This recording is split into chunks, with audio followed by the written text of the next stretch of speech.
530 करोड़ रुपए की लागत पर जम्मू में Tawi river front development project को मार्च 2023 में जम्मू कश्मीर के लेफ्टिनेंट गवर्नर ने 13 साल की ताख़ीर के बाद सने बुनियाद रखा। इस प्रोजेक्ट की अहमियत को शहरी इंफ्रास्ट्रक्चर की पायदारी, मुनफरिद कारोबारी मौक़े और शहरियों की मयारी ज़िंदगी को बेहतर बनाने को यकीनी बनाना है।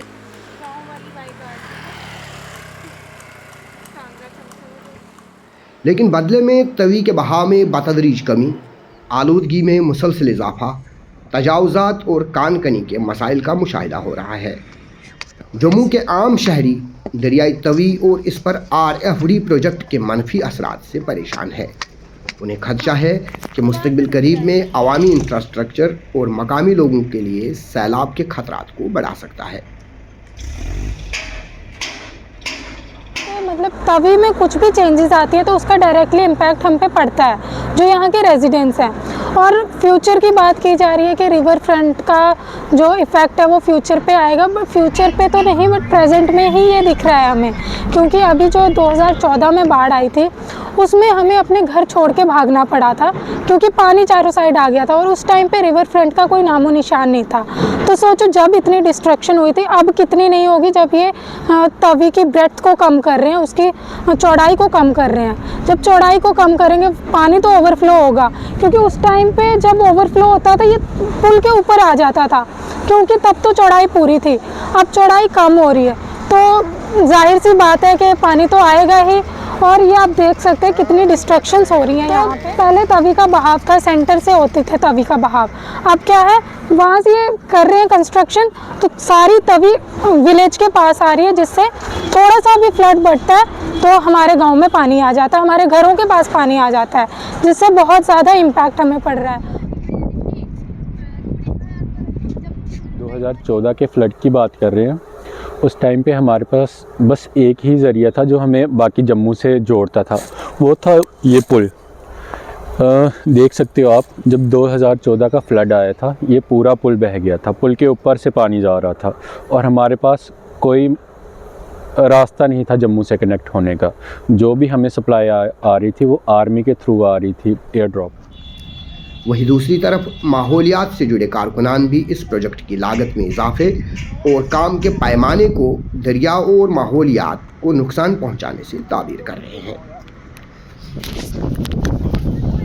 जिन जिन रिवर फ्रंट्स में गया हूं और जहां जहां मैंने देश भर में, हैदराबाद में, कोटा में रिवर फ्रंट्स देखे हैं, वहां लगभग 150 से 200 रुपए की टिकट है। इसका मतलब आम इंसान नदी के किनारे ही नहीं जा पाएगा। एंड ऑलरेडी नदी से जो हमारा नाता टूट चुका था वो नाते को और डिस्ट्रॉय करने की जरिया है। और किस तरीके से देखिए, कंक्रीट बिछा के नदी के किनारे पे, और वो भी नदी को छोटा करके, और ये बोल के कि हम रिक्लेम कर रहे हैं।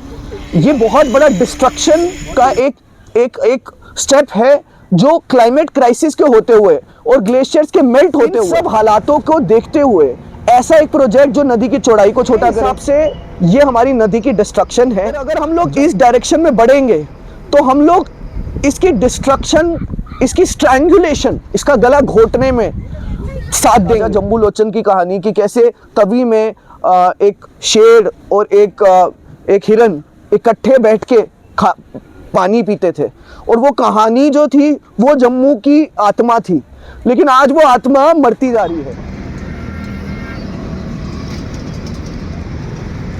यहाँ पर बहुत सारी ऐसी चीज़ों की वायलेशन हुई है, बहुत सारे ऐसे एस्पेक्ट्स की वायलेशन हुई है जो सामने नज़र आता है। जैसे कि इतनी बड़ी कंक्रीट, इतना बड़ा सरिया जब आप कहीं किधर इस्तेमाल करते हो तो उसको तो कंस्ट्रक्शन ही माना जाएगा, पर कहीं ना कहीं ये कहा जा रहा है कि ये तो कंस्ट्रक्शन नहीं है, कंस्ट्रक्शन के लिए बाद में क्लियरेंसेस ली जाएंगी।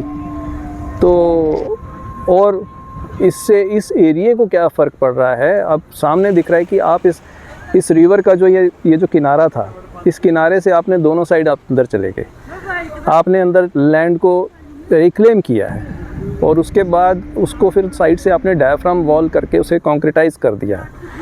आपने नदी का जो है ना उसका रास्ता, उसका पैसेज कम कर दिया, सामने नज़र आ रहा है।